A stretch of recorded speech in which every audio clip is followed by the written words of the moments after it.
Hi mga Lods, magandang araw po sa inyo lahat. For today's video po, bibigyan ko po kayo ng mga tips kung paano ka nga ba mas mamahalin ng isang babae. Pero bago yan, syempre, kung hindi pa nga po kita subscribers, palambing naman, free lang po yan, no? Subscribe mo na yan. Maraming salamat. God bless. So, ano nga ba yung mga dapat mong gawin para mas ma-inlove sa'yo ng todo ang isang babae? So, number 1, always say I love you. So, ang mga babae, Lods, no? Sa maniwala kayo sa hindi, mas nai-inlove ka mo sa lalaking lagi sa amin nagsasabi ng I love you. Everyday, o maya-maya, and then bago matulog, I love you, good night.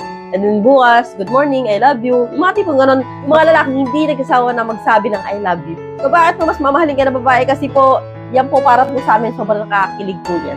So na-appreciate po namin ang I love you niyo, no? Kapag po sinasabihin niyo po isang babae ng ganyan, nako, mahaba po yung buhok niyan, no? Lumalaki po yung tenga niyan, at lumalaki po yung butas ng ilong. Ang mga babae, Lods, mas naiilab po talaga kami sa mga lalaking sobrang sweet. Kung gusto mo mas mahalin ka ng isang babae, always say I love you. Proceed na po tayo sa tips number 2. Maging mabait ka sa pamilya niya, no? Mas minamahal po naming mga babae ang isang lalaki na talaga nga namang sobrang bait sa pamilya namin. Yung tipo na nakikita po talaga namin na hindi lang kami ang mahal niya. So, pati po yung mga kapatid ko, pamilya ko, sobrang respeto niya, sobrang galang niya, no? Kapag po nakita ka ng babae na ganyan mong itrato yung pamilya niya, yung parang tipo po na mas close ka pa sa pamilya niya kaysa sa kanya, no? In love po ang babae sa ganyan. Kapag po nililigaw niya palang yung isang babae at nakita niya ng ganyan niya, no, sasagutin ka po niya, no? Wala po talagang, so hindi po yung mag-aalinlangan na sagutin ka kasi po nakikita niya na talagang siguro ang sarap maging future boyfriend nito. Siguro itong lalaki na to ang sarap mahalin, no? So proceed na po tayo sa tips number 3. Be caring, no? Alam niyo ba, Lods, na gusto po ng isang babae na caring ang isang lalaki, no? Maalalahanin, maalaga. Especially pagiging maalalahanin, no? Ito po talaga yung hinahanap ng isang babae sa isang lalaki. Yung tipo na mag-chat ka, kumain ka na ba?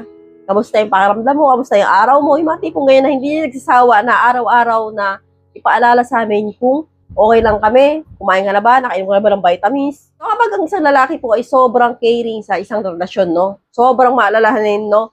Yan po talaga yung mga tipo na talagang mas minamahal namin mga babae. Kahit po ako, mas naiinlove talaga ako sa isang lalaking maalalahanin, no? Caring masyado. Yung tatawag sa akin na, mahal, kumain ka na ba? Ako, kakain na ako. Anong ulam mo?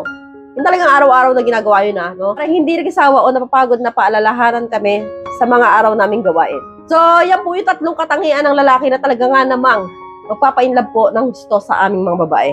So, hanggang dito na lang po tayo mga Lods. I hope you learned something new in this video. More videos to come. So, stay connected and see you again to my next video. God bless. Bye-bye!